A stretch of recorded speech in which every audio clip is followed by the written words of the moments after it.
All right, what up, y'all? Welcome to episode 5 of BeThe1 podcast. You already know, back at it again. It's just Brian Morton. Y'all know who he is. Marquan Jones. Just want to get straight to the point today, bro. What God taught me this week was that, you know how I've been doing the study of fatherless young men? Mm-hmm. Remember I told you about phase 1. I mean, the first step was that they put on a persona full of toughness because they lacked a father figure and whatever. And God told me I've been doing that since Wesley died. And I didn't know. The toughness just came in a different form. And when I say it came in a different form, it came in the form of thinking I can handle everything. You know, he said, I've been giving my situations to him, but not enough. Like, I felt like I had this life thing down pat. I felt like, since Wesley died, nothing can't hurt me.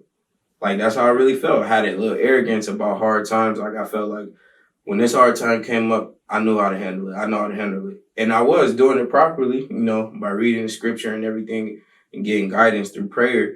But he just told me this time, like, bro, you haven't experienced real death in a long time.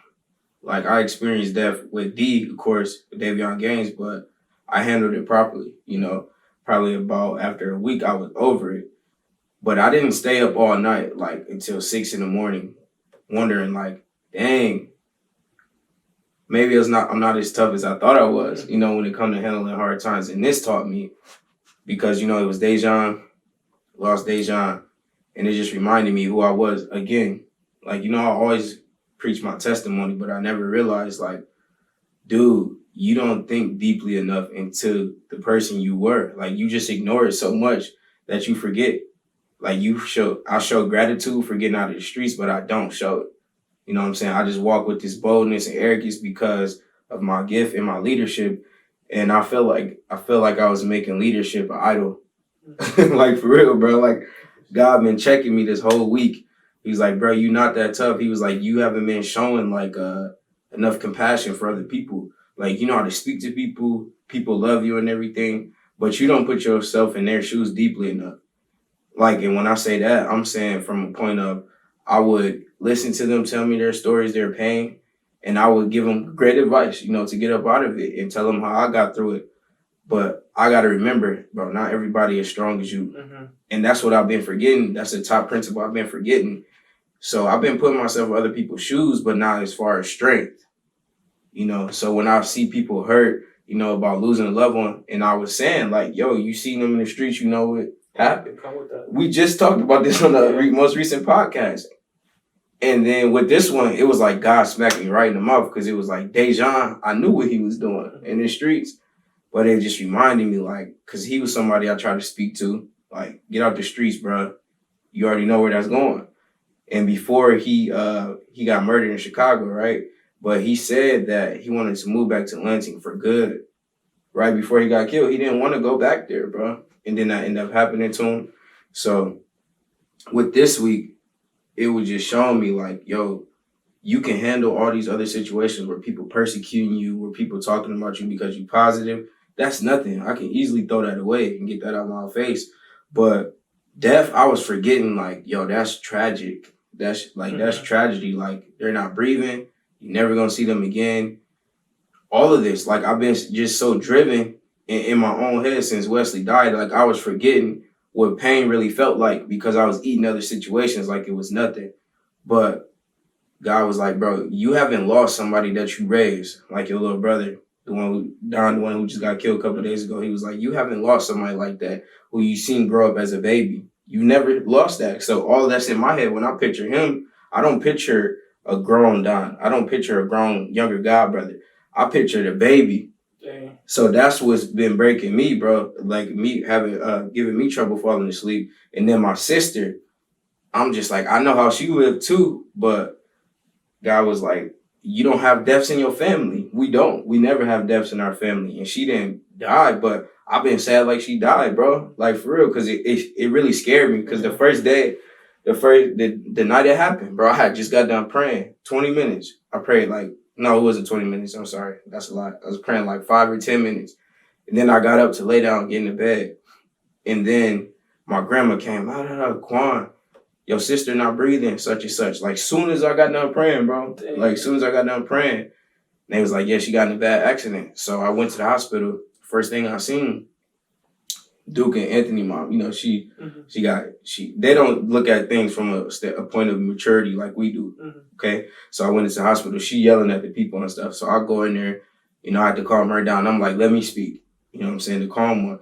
And bro, like, I know I'm a leader. I know we leaders, but this just reminded me and really helped me realize, like, bro, you got a bigger task than you asked for, than you really thought it was. Because being a leader, bro, being up at that hospital and having to control everybody, and everybody asking me to pray over everybody and asking me to get my group of people to pray because they know I'm around people who love God and believe in God. I'm just like, whoa, this thing is deeper than I thought it was. So, and I'm only 25. So I'm like, imagine 10 years from now when I got to go to the hospitals and stuff for young men in the church and stuff like that. I'm like, imagine that, where young men that look up to me, that I mentor. So I'm thinking of like Josiah and stuff like that. I'm thinking of young random families who calling me up like, yo, can you come to the hospital and pray for my son 10 minutes or 20 minutes or whatever? That's the type of task we're going to have to do. We're going to have to take time out of our day from our family and go pray for these people. That's just life thing. We might have to go to a different state to do that. We might have to go to a different country to pray over people like that, you know? And it just really humbled me, like, deeply.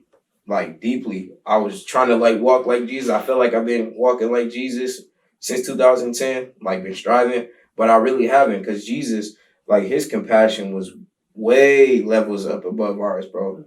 Like, levels. And this really softened my heart, like, so much. It really softened my heart, like, so much. Like, I knew I loved my family, but I didn't know I loved them this much. Like, this much. Like, they all I be thinking about, bro. And it's just showing me, like, God was like, you be focused on your craft too much. I do. Like, I would go 2 weeks without seeing them, and we live in the same city sometimes. Like, that's when I have made my craft master over me. That's when I have made it idol. So I've been preaching all these years, like, don't let God humble you, because it's going to hurt when God humble you. But not knowing that, I've been lying to myself too. Like, bro, you're not that tough. You really not that tough. Like, at heart, you really a baby too. And I didn't know that. So that's the biggest thing I learned. Like, God just really reminded me, like, bro, you need to act like a child. Because, you know, children forgive and they're innocent. And he was just saying, I need to calm my spirit and start putting myself in other people's shoes from a deeper standpoint and realize that everybody don't have the mental strength that I do. Because they don't. So... yeah, that's deep, man. And prayers to everybody's family who lost a loved one. And what was the time frame from them three incidences? It was in the span of 6 days. Yeah, it was quick, right? It's like it was Dejan. 2 days later, my sister, and then my sister was 2 days after Dejan died, and then Don was the next day after my sister. Yeah. So it was like a whirlwind. And when I say God brother, like, when I say he's not my God brother, like, I raised this dude. You know what I'm saying? He's a baby. Like, we used to be in the back room, like, line the baskets up like this, and him and my other little brother, Mark, we would have them play football. I was 10 years old. My mom would leave me at home to watch him, my other little cousin, Mark, and my little brother, who were 6, 5, and 4. 6, 5, and 5. Like, me as a 10-year-old, so we started early. Like, we had to grow up early, bro. Like, our accountability was started early. We wasn't 16-year-old finally watching our nieces and nephews. I was 8 years old doing that, you know? So we had to learn that at a super early age. And when I said, that never happened to me either, like, events back to back to back to back. So I started putting myself in the shoes of Chicago, young men in Chicago. Like, what Lil Durk say? He said he lost 5 homies in one summer. Yeah. Like, I can't fathom that. Right. So, and also God been telling me, like, at the same time, like, bro, this is nothing compared to what you saw 12-23-10 though, still. Like, this don't even come close to seeing your best friend bleed out of your arms. It still don't. So what he's gifted me with is the ability to already know the biggest pain. So he like, bro, you got through that. You can eat anything else. You know, God forbid anything happen to anybody close to me. So, like, I've been riding in the car, listening to gospel. And I would literally, like, I don't cry, bro. I haven't cried since, like, 2015. Like, literally tears. I haven't cried since they told me I couldn't play for an Eastern football team. Literally, bro. So I don't cry that much. So I feel like I probably been putting on some type of toughness. I probably suffer from one of them characteristics, but I didn't notice because I'll be so focused on what God telling me to do. And I assess myself deeply, but not deep enough, obviously, from an emotional standpoint. That's why me portraying this leadership, bro, God saying, like, the world has made it seem like you being a leader, I can't cry. But you can, because that's how you get through the situation. Where, cause I'm thinking about Wesley. I'm like, bro, with Wesley, you cried a lot. Like, you was crying a lot. So even though no situation is as big as his, but he was like, bro, we'll do whatever you got to do to recover. But I don't want you to be mourning like everybody else mourn, because the Bible says we don't mourn like they mourn. So once we get our little 2-3 days in, bro, it's no, you not sleeping, you not eating, bro. We got to get up and move because the world gonna keep moving. You know what I'm saying? They gone. I can't do anything about that. And I always tell you about let's focus on what we can control, right? But for this, it was just like, whoa, it was just like smack, smack, smack. It was 3 punches to the face back to back, bro. It was like, dang, because with Deja, I was like hurt. And then I was like, okay, that's going to be easy to get over. And then it was like my sister. I was like, whoa, this is my baby sister. Like, same mom and dad. So I just came to a super point of humbleness, bro. Just realizing I got to spend more time in them and investing into them more. So after I graduated from college, remember I said I only wanted to go to college to play football for Wesley. So after that, I graduated. It was like, what's next? You know what I'm saying? So this is a bigger why. I always tell people, like, don't wait till devastation happen for you to do that. But look at me sitting here now. Like, I feel renewed, though, because I know I'm about to start approaching situations differently. And my decision making is going to be way more strategic. Like, we always talk about how we read so much and how we put so much studying into one decision. But I'm like, yo, you wasn't focused on that one target, though. You was doing too much at once. Like with all this stuff, you know how much I do, bro. So for me, it's just like, yo, the pinpoint, and God been telling me, even with the Black Lives Matter stuff, he like, bro, don't forget what the real mission is, though. It's not Black Lives Matter, it's Jesus Christ. Yeah, so yeah, man, I just learned a lot, and I feel renewed because I just been thinking, God, like, thank you for checking me like that, because you're gonna only make me into a better leader. And I need to start focusing on, compassion more than I focus on myself. Because I just be looking at people like, why you so hurt over that? Over somebody breaking your heart and you trying to, cheat back and stuff like that. But I'm like, oh, I realize, like, you just not that mentally strong, So for me, man, I just feel real blessed right now. Through the midst of the pain, bro. Yeah, but that is, you at a point where you was receiving true life lessons, like at that point where you were in being around that circumstance, because being around death reminds us of our own own mortality. Like the closer you are to death, the closer you see what really matters, and it gives you, it makes you self reflect. Yeah. So what you said, there's a lot of stuff that you said that was super deep, and it's very viable for everybody to listen to take in. And I think one of the main things that I think it sound like you took away was, don't get too high up on your horse. Don't get too high up on your horse, because just as easy it can come crumbling down. Yeah. And by God's grace and His mercy, it all can come coming down for you. Yeah. All right. So there's still a plan, a purpose, a mission for your life. And what was the thought process like? How were you able to use that and take all that in and not let it defeat you, but still use it, bottle up, and say, all right, I'm throwing it back to life. I'm gonna get back out. I'm gonna turn around. I'm gonna turn to a positive situation. Throw back out to life. Remember I said compassion? I started thinking about other people, because as much as people think I've been through, I'm like, somebody got it worse than me. Somebody deal with death almost every week. It's people like that who have lost 10 people in the past 2 years.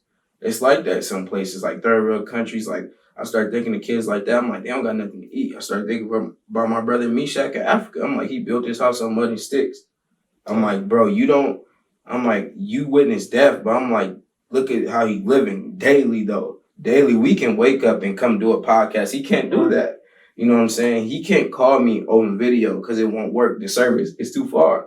He don't have the ability to go to a fast food restaurant and eat just super unhealthy like we can, even though it tastes good and it's unhealthy, but he don't have that luxury of doing that, getting in the car and going to drive everywhere he wants. So I started thinking about all of that. You know, I started thinking about how Martin just lost 2 cousins in the past like 3 weeks, or his aunt and then like 2 cousins. And I started thinking about Wayne, he just lost his uncle. I started thinking about they hurt. And then I started thinking about, because like people don't understand, bro, this is the biggest thing. Like another big thing God taught me. He was like, no matter if you still hurt, you got to help people. So even in the midst of the pain, because I had 4 people call me about their problems within the last week too. And I'm talking about they wanted to have long hour conversations. And I'm like, bro, like, they don't even realize like how hurt I am over here. But God, like, it don't matter how hurt you are. If you want to be a leader, this is what it's gonna be. Yeah. So if you gotta practice this now, so 10 years from now, when you gotta speak in front of 6,000, 20,000 people or whatever, you can't make no excuses say just because, you know, your brother passed away 4 days ago that you can't go up here and speak. You gotta practice that. It don't start by speaking when you speak, like E.T. said. You start by practicing every time it's time to speak. Like now, when I'm on the phone, when I'm talking to my grandma, no matter what, I got to use every conversation as the master to get to the master point of speaking in front of 20,000 people. So when I go speak, it's like, yo, he really walked that and talked that. He don't let pain, you know, say, I want to sleep for 2 weeks. I don't want to see nobody for 6 months. I can't do that. I'm a leader. Right. Leader is not just getting on social media and posting stuff. Like I'm seeing with the Black Lives Matter stuff, like rest well to George Floyd, but I'm seeing a lot of people like pressuring other people to post stuff. Yeah. And I'm like, I wish somebody would come at me on some like waiting for me to post something and pressing me to post something. I'm like, bro, I've been doing this every day. Right. I've been on this every day. I'm in the schools. I'm with the young men. I'm with the kids. I do this. Like, I'm very fruitful. So I'm like, you can't tell me just that because when something trendy happened that I'm supposed to post something when y'all post something. That's not leadership. Leadership is really going into schools and taking these young men's hands and saying, this is how you live your life. You know what I'm saying? So remember I told you about the workouts on Tuesdays and Thursdays I'm doing? It's like, now I got about 12 young men now. It started with 2 people, you know, but they came around me. Josiah got his little homeboys. They came around me like, yeah, so what you been, like, how you get to this point? Because they, you know, like, little young men, they deceived by the car. So they see the car and they're thinking, like, I'm super big time. I'm like, nah, bro, it's something mean nothing. So from the first jump, I check them. I'm like, yo, materialistic stuff don't mean nothing if your soul ain't in the right place, you know? So it just got to a point where I gave them my testimony and they were just like, wow, can we start working out with you now? But it's only after I told them about what I've been through. So when I talk about character all the time, like, it's very important because imagine if I would have told them, like, yeah, I'm still in the streets, and I'm not a teacher. But I'm saying I'm out here mentoring Josiah. They be like, oh, yeah, we don't respect that because you're not living what you talking, you know? So with me, I'm just like, God was just like, it don't matter how much hurt you going through. Somebody, they might, like I always say, people might be seeing how hurt you are and how you're handling it. So people see me and they like, dang, he over that in 2 days? He already trying to do another podcast, another episode. He not saying like, bro, I just don't feel like talking. Because I could easily do that. Like, man, I'm hurt, bro. I don't feel like talking, bro. Like, I can do that. And then you can easily be like, bro, you got the right to do that. You just almost lost 3 people. Right. And the hardest thing about the situation is not that I lost 2 people. It's my sister, bro, because the thought of what if been eating me up. I'm like, bro, cause I start thinking about the little moments where I'm like, I would miss like coming in the house, yelling, you know, like, big mama, what up? I'm like, what up, Betty? Or I'll call her and be like, Betty, I'll yell her name or something. And she'd be like, boy, what you want? And I'd be like, Betty, don't act like you don't want to talk to me. Like, just messing with her and stuff like that. I start thinking about all these little stuff, even after I picked her up from the hospital the next day. I'm in my heart sobbing as she in the car. My heart sobbing, sitting on the couch, seeing her sit on the couch, bro. I'm like sobbing. And then when I went over there yesterday, when I said I just want to be around my family, I'm like listening to that gospel song I told you I kept playing over and over this week. And I'm just thinking of every situation possible that I'm like, my life would have changed because I would have had to take responsibility with her kids. Because her kids love me. Her son, he don't have a father figure. So when I come over there, he's super excited. It's every time. So no matter the mood I'm in, I go over there whenever I see my nieces and nephews with the highest energy. I'm like, bro, it don't matter who made you, who just irritated you. Wipe that out once you walk in the house because you got nieces and nephews who know it's you when you come in there because how high your energy be. If I come in there one time like, oh, what up, honey? What up, Mika? You know, nieces and nephews, instead of like coming in there and yelling like, what's up with y'all trying to, that they like, so that's different. They gonna sense that because every time I come in there with the same high level energy, you know. So even though I was sad with my sister and stuff, I'm like, bro, you gotta wipe that away because when they see you, they don't want to see that. They want to see the, ooh, they used to start trying to fight and stuff. That's what they used to see with me. So I'm like, bro, you gotta, whatever you gotta do, bottle it up for now. That's what you go around them for because they your comfort, they your healing. Like, so I've been craving them like crazy. Like during this podcast where I'm speaking to you, bro, I'm thinking about them in my head.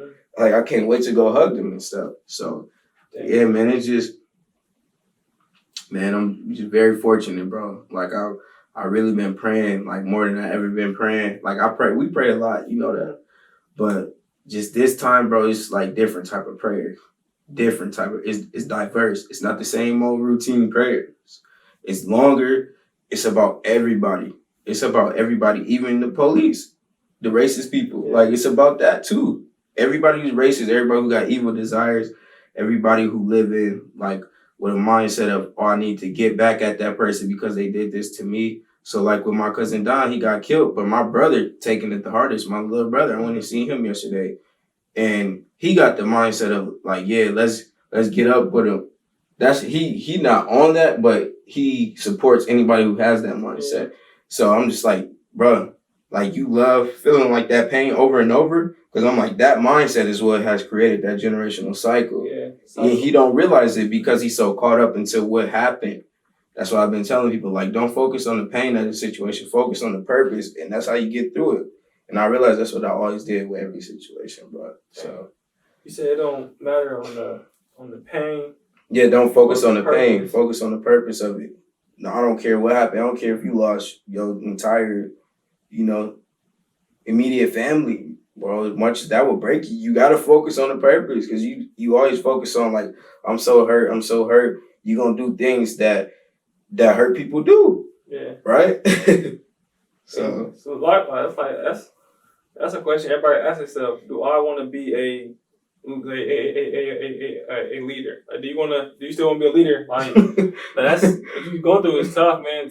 I was thinking like, dang, imagine my baby sisters and my little sisters. Bro, I literally was thinking about your sister in Denver. I'm like, imagine if that was. I started thinking about everybody in this situation. I'm like, imagine Wayne with Ilaria. Yeah. I'm like, imagine that. I've been hurt, bro. Bro, like, you can't deal with that, bro. Like, it's, and when you picture, because you can picture an older adult getting hurt or killed or something, and it's like still hurt. But when you picture that person in a baby form, it's like that's all you see. So for me, even though he got killed, he's only 19 still. So I'm like, he's still a baby. Yeah. He's still a little kid. No matter what he was around, he's still a little kid. When he turned 20, if he would have lived to see 25, it'd have been like, dang, I was super immature at 19. Right. So that's how I was thinking from that standpoint. And the point is, he already got shot in his head like 7 years ago. Survived that. Wow. He had his skull cracked all the way open, surgery, everything, but he survived that. Wow. And both times he got shot. Notice this. It was never meant for him. The bullet was never meant for him. This time the bullet was never meant for him either. The last time he was just in the crowd with the wrong people. That's what we always talk about. Association. Yeah, so it's like, who you with? Like, I don't have to worry about going nowhere and somebody trying to kill Brian because they got beef with him. So it don't matter how great of a character you have. Yeah. Like, as big as leaders me and Brian have, if we go hang around the wrong people and we get killed, if you look at the situation without biasness and without emotional immaturity, you're going to be like, they shouldn't have been with them. Mm-hmm. Like, that's what you're going to think if you want to get down to the source. And I was just redoing some research on death and how people be getting through it and how you get through it, because I get through death, but I never research how to get through it. So this time I want to take a different approach. I'm like, okay, because this hurt, you know. And it was saying, like, what was it saying? It was saying basically like with death, like you gotta accept it. So for me, I was like, when I talk about Wesley, I accepted that when we woke up that morning that we was not supposed to go there. So that's the beginning source. And that's how you get healed properly. A lot of people just don't accept the person being dead, but they don't want to hear nobody speaking the truth to them. They don't want to hear nobody say like, yo, he was living wrong. People don't want to hear that. But people want to hear like, oh, I'm so sorry for your loss. So like people been telling me like they sorry. I'm like, no disrespect, thank you, but don't say you sorry for me. Don't be sorry for me because I'm gonna use it. Like this situation, bro, I cannot wait until 6 months from now and the fruits we see, bro. Watch, bro. It's gonna be crazy, bro. Like I'm pumped, bro. Everything, and then, you know, for me, when I get pumped, it's not a one day thing. It's years and years and years. Like I've been pumped since Wesley died. So this is just gonna be fuel onto the fire, the lighter fluid, bro. I'm telling you. That's gonna be dangerous. Man. Yeah. What you were saying is like that's a big problem in our community, in our culture is we love to play the victim role. Yeah. We love to be victim and might want to take responsibility for what's wrong with our people. And not saying that George Floyd wasn't a victim, like he was innocent, but a lot of times like we love to say, yeah, I'm doing this because this person forced me to do it. This person put me in a situation. Now that's why I'm doing this. And I think that's why people don't like to own up to it, because at the end of the day, a lot of African Americans had the victim spirit in them. Yeah, they do. It's when somebody passed, when somebody go to jail, when something bad happened, they always play victim. And what you're saying is you said don't say sorry. I'm not a victim. Yeah. Right. I'm gonna take full responsibility for my own actions, my own reactions. Yeah. And I'm gonna use it for positivity. I'm gonna use it to make me a better person. I'm gonna use it to help others, because a lot of other people, and really around that circumstance, I don't know how you're dealing with it, but I'm pretty sure, like, I mean, it's tough, especially for his mom. What about, was his dad in his life or anything? His dad died too, like 8 Cycle. years ago. So, yeah, it's man, it's just sad, man. Yeah, it's crazy. So like what you double back on what you said about African Americans, I'm like, bro, I wish somebody would try to come argue with me about because of this happened that I'm acting like this. I'm like, bro, like my whole life kill all of that excuse. It kills that entire excuse. You cannot. People like Eric Thomas, bro, like he was homeless when he was 16. Everybody know that story. Like MLK, look at all the things he had. Like people like that, I admire because they given their whole life to help other people. Like, so you misfortunately like sacrificing time with your family to help the whole world. Like that's the greatest thing you can do, right? Even though you might be sacrificing something else in order to get to a certain point. So you have all of these great people, Gandhi, you got Malcolm X, whoever came across our time that I don't even know about, you know, but they all sacrificed something. Harriet Tubman, she sacrificed something, you know, like when she left, like from watching the movie, bro, the Harriet Tubman movie, I just wanted to get up and go work out immediately. Cause I've seen that determination. I'm like, bro, she's on a mission, bro. Like she not playing, bro. So I was always listening to the Eric Thomas speech about her, and I didn't really know what he was saying because I never really dug deep into her story. Yeah. But when he said Harriet Tubman, she saved some slaves and went back. Yeah. And nobody died, bro, when she went back. So she never lost nobody on the mission. Damn. So when your intention's in the right place, when you on a mission, the certain mission, because I'm looking up mission on Google in a dictionary and stuff, and it said a God intended purpose, bro. So remember back in the day when we was the crew and stuff, we were saying, yeah, we going on this mission with these females. That's not a mission. We don't know what that was. That wasn't God sent. You know, that wasn't God intended. But Harriet Tubman, she was on a mission, right? She was on a proper mission. That's why when she went back and got people, nobody got killed. Because she was doing it for the right reasons. A lot of people end up in the wrong place because they're not doing stuff for the right reasons, you know? So that victim role, man, we got to kill that. So also, I love how everybody is uniting and everything with this situation. I love it. I really do.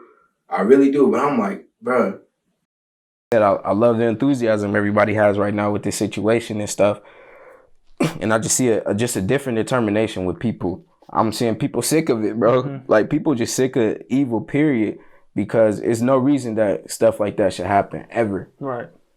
It should never happen. Like, I was looking at an article, bro, and it was saying, like, people trying to get 6 million petitions for this dude who about to get executed in like 123 days for a crime he didn't commit. Dang.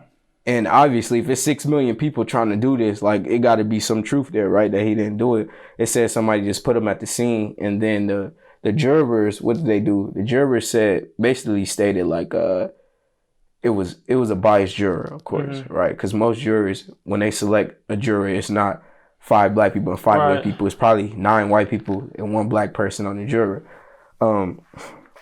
But no, I was just saying, like, I hope everybody keep the same fire towards any type of negativity in their life, because that's how it should be. Like, it shouldn't just be biasness towards one situation. You should have that when you doing something wrong. So you should act like that towards yourself too, right? When you do something wrong or you deceiving somebody and you know you're not approaching somebody with the right intentions, you need to act like that towards yourself. So that's why I was saying self-accountability is the most important in this situation, because that's how we gonna have a more joyful earth, right? People taking accountability for their action.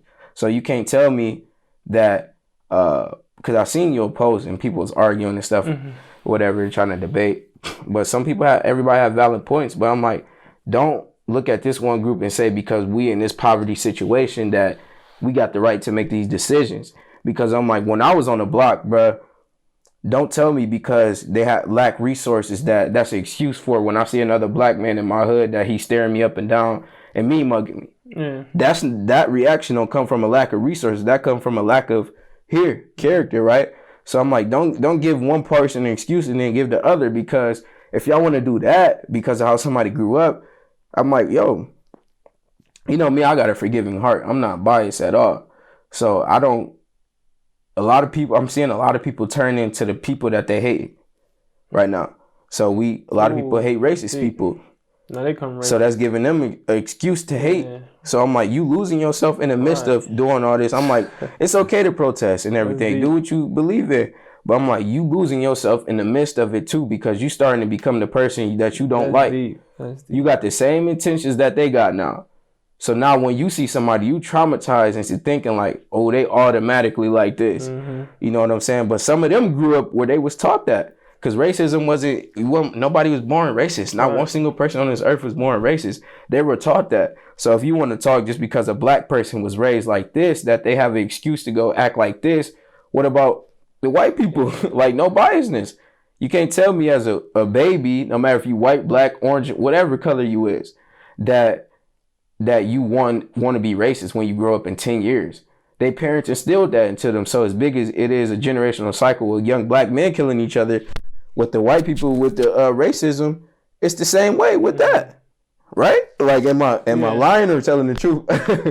So, man, when we talk about compassion, bro, that's what I'm saying. You gotta have compassion, man, and you can't hold that same hate in your heart just because something happened to your people 400 years ago. You saying like we've been in slavery for 400 years? Yeah, you still in slavery because look how you think now. You still in mental slavery. You wasn't actually physically getting beat, so don't compare yourself to Harriet Tubman. Don't do that. That's disrespect, because you would never go that far and go back and get more people and cross the river when you can't swim. She did that. So our people that's trying to complain and compare themselves to other black people because they're black, you can't do that, because you ain't get beat, you ain't get whipped, you ain't get slaved. You wasn't in the field working like that. You just got mental slavery now. So mental bondage. Yeah. But that was dope. All you said that, like, you're becoming the person that you hate. Like, and I feel like a lot of people, like a lot of African Americans, like we hate all white. If someone white, we don't like them now. Or if a person a cop, they are instantly a threat or a enemy. And like, as we know, not all cops are bad, and not all cops are good. Just like not all African Americans are thugs, but there are some thugs. Like, you know what I'm saying? So there's always bad fruit or bad seeds in any group, in any bunch. Like, just like there's some bad Christians, but doesn't mean that all Christians are the same. So I mean, and I think that takes wisdom and maturity to understand that. Like how you said, a lot of people are still in mental bondage and mental slavery. Those are the ones who think that all cops are bad. If you have some sense of maturity, some sense of wisdom, you know that not all cops are bad. So there's no reason for you to be screaming, arguing at protests at cop that did nothing wrong. That did nothing wrong to you, but you are over here acting out because you act like all cops are bad. So I mean, we all need to grow up. But I do honestly love the unity, and this is different. I don't know why it's maybe because it's COVID and it's forcing everybody to focus on this, but this is different. Like Roger Goodell, yeah, he's the president of, or whatever you want to name the term. He's the president of the NFL. He released a video saying that all Black lives matter, and he's against oppression of Black African Americans. And for him to say that is a power. That is powerful, and maybe it's a reaction because 12 of the top 12 top NFL players did a video saying NFL when will you help us or stand up with us against this oppression. But for Goodell to go do that is very powerful, knowing that all of the owners of the NFL are white, and a lot of them are for Trump. Like they put money in it, are still putting money towards Trump campaign, and they endorse Trump. So NFL is like a Trump lead. Like there's a lot of racists because it's a lot of old money. Like a lot of owners are whites, and they come from that time where it was slavery, and their dad was probably slave owners. So they come into the picture with that mindset. So for Goodell to say that, I mean, it's powerful because the owners don't have to rehire him as the president of the NFL. But I think that's just part of the change, and I'm noticing like during this instance, there are more white skin. I don't want to say white people. I say white skin. Cause and they we're all one race. That's the human race. We just got different skin colors. That's it. But there are more white skin people that are standing up with us, and that I think that's for me. That's like the most beautiful part. Cause I'm like, dang, there's a lot of like. I don't know if this incident will change, but I promise you, the next cop that does something like that is gonna have to think about it. Like, cause this incident is a lot of media and a lot of headway, and not only from just African Americans. Time it's both sides. It's Latino as well, and there's a video of a cop pushing down the old man. You seen that? I just like I said, I didn't get to refine myself and feel renewed until I deleted got off social media for the weekend. Like I only been get on there lately. Like when I post a video, and I hop right back off. Yeah. There ain't none of that scrolling because a lot of I see, bro. Like not to interrupt your whatever, but I see with a lot of people, their thoughts are becoming social media thoughts, and I'm like, I'm not gonna fall into that dictation. I'm not gonna do that. I'm like, I know what my mission is. It's still Jesus Christ, and always will be, no matter what is happening in the moment. So I'm like, I got to get off this and get back into my Bible, no matter how much it hurt that I almost lost 3 people in 6 days. I was like, you still got to read, bro. You can't sit around and stare at the ceiling all day. Right. You still got to do what you got to do. The real gonna continue to move. And like I said, the unity, I love it. I'm just like hoping that people keep that same shift in mindset towards any negativity.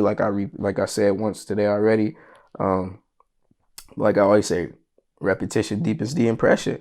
So that's with anything, not just with a habit like speaking or you working on your craft. That's with you in character too, and when somebody that's already has done it is trying to speak to you and give you that wisdom, you need to listen. Like we really do need to listen, because obviously they done it and they experienced it. I was having a conversation because my little brother just got out. I ain't gonna say his name, but the person that's closest to me, little brother, he got out, but I was trying to give him advice, but he was talking more than I was talking. Again, I'm just like, that's why you end up in the same position you ended up in, because you got this perspective. I was telling him, like, character is the most important thing you need.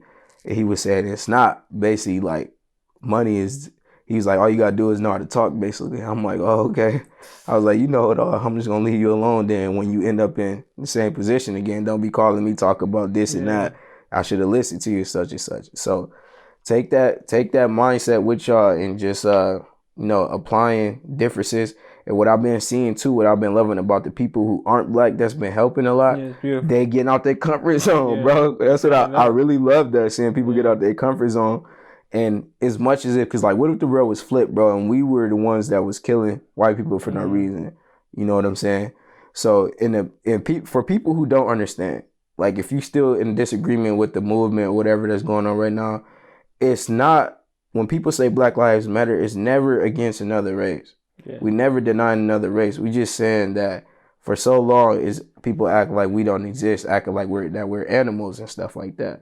You know, I deal with racism a lot, and I see it on people's faces and stuff like that. When I walk by them, I see how somebody move across the aisle, a different person that's not my complexion. When they see me, they might think I'm a criminal because I'm dressed in a certain way, you know. But if you don't understand, it's just coming from a point of people tired of it. Like, people really just tired of it, because it shouldn't be like that. We say all lives matter. Some people say all lives matter when they do, but all lives can't matter if one group is left out. Yeah, facts. Everybody gotta be united. Like, we talk unity, but everybody is divided. And that's the thing too. Scripture confirms this. Like, Jesus said he ain't coming here to unite everybody.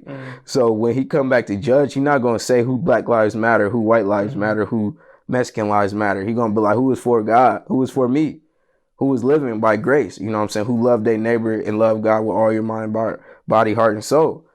So that's the ending principle. And y'all gotta always remember that all the pain we suffering is temporary. And I'm really proud of y'all for y'all unity though. I think I've said enough today. You know, I know Brian got more to say, but I got a couple questions for Brian. But I just want to encourage y'all to keep doing what y'all supposed to do. And don't approach situations with biasness, because that killed the whole purpose of it. You won't find a solution approaching a situation with biasness. So I don't care, like when Brian made the post the other day about, you made it about you know what you mean, I just forgot, but I text you, and what I tell you, I say, because the Bible says it's a time for everything. It was wrong timing. It was just wrong timing. So people might wonder, like, how do Queasy and Brian hold themselves accountable? I'm like, bro, we check each other, like straight up, because I can't, just because the road against him in this moment, and he might have some validation in that situation, and they might have validation, but I'm gonna check each group, like, with no biases, because that's how we really grow. Me and Brian would never grow on one accord if every time something happened, we jumping on the other people that's attacking us, because we always like, no, that's my brother. Yeah. That's bias. We can't do that. So y'all got valid points, we got valid points, and we always will come back to a point of thinking about it and seeing what we could correct and make better next time to give ourselves a better delivery for you guys to understand. Yeah, definitely. And I think you can only do that if you're focused on truth. Yeah. Like, I mean, that's where it comes down. Don't be biased. Just focus on wherever truth. And that's what I was doing. Basically, what I was saying was, I wasn't saying that police brutality is okay or it should be swept under the rug. I was saying that I love our unity. I haven't seen this many people come together since I've been born in my lifetime. And I would love that if we use that unity and that energy to fight against black on black crime as well. But I understand that first, let's knock out this police brutality, and then we're gonna go to the black on black crime. But right now, let's focus on the task at hand. I was just motivated and inspired because I read the story of Moses in Exodus and how he brought his people out of Egypt. And I think that story relates to what's going on right now. It's like right now we're in the new Egypt. Right now, America is the new Egypt. And the African Americans is the Israelites of the Bible, and we're in bondage, but we're slowly coming out of that bondage. So I was trying to speed up the process a little bit in the post, but it was bad time, but I mean, it is what it is. We live and we learn. We take accountability though, because we could have easily been like, no, y'all wrong. Y'all wrong, skip y'all. But we here. That's how we continue to grow. We love and appreciate y'all who, see a mistake and have something to say about that, because everybody has some validation in their opinion sometime, not a majority of the time, but sometime, but yeah, accountability is key. And you see, that's a big sign of emotional maturity. And Brian took accountability, so for sure. And before we go, I want to leave y'all, like I said, this is a life skill podcast, and I love to be practical, so I want to leave y'all with something practical that you guys can do that came from this podcast. We'll listen to Marquan talk. and he's talking about being on a mission, right? So something that we can do every day in the morning time, ideally, is to say our affirmations, right? Just saying like, I'm on a mission to be successful. I'm on a mission to take care of my mom, my dad. I'm on a mission to unite my people. So use that word mission and use it in your affirmations daily, whether it's 3 to 5 affirmations. And I definitely believe that it would change your work ethic, your grind, your journey, your purpose. So make sure you're on a mission to do the right stuff. And when you're on a mission, that means you determined. Like you're gonna do whatever it takes. Yeah. But on that, don't lose sight of, those relationships either. And that's what I had to learn too with losing those people this week. Being scared to death like that. Like I could say this the first time, like I feared, like in a long time, bro, with my sister. So I learned a lot, and I'm thankful. Just pray that y'all keep learning a lot. And when somebody going through a hard time, I notice with people, it's the one thing I want to say. I see hundreds of people saying praying. They don't do it. Pray for somebody, exactly, bro. When you pray, pray for that person like you praying for yourself. Yeah. Like for your desires that you want. Pray for that person 5-10 minutes on your knees like you do for your family and yourself. So when I pray for Brian, like it's me. When I pray for my mom, when I pray for a random person on the street who tell me or inbox me on Facebook like I need prayers, I pray for them deeply just like that, because that's what's key. You can't do anything with biasness. You're going to miss out on the purpose of it if you do stuff with biasness. So don't forget that, y'all.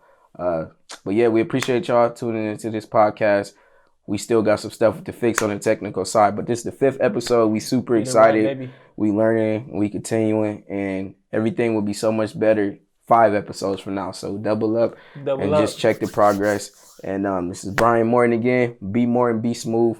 Your coach, financial advisor, whatever you need. Right. And for me, man, I'm just God sent, man. I just want to do what God want me to do. He God sent too, but I just want to do whatever God want me to do. I want to help people. I specialize in emotional maturity and character development, and I'm just teaching you how to get through hard times. And also, I will be a fitness coach in 6 months, certified. So get with me, and we love y'all. Appreciate y'all again.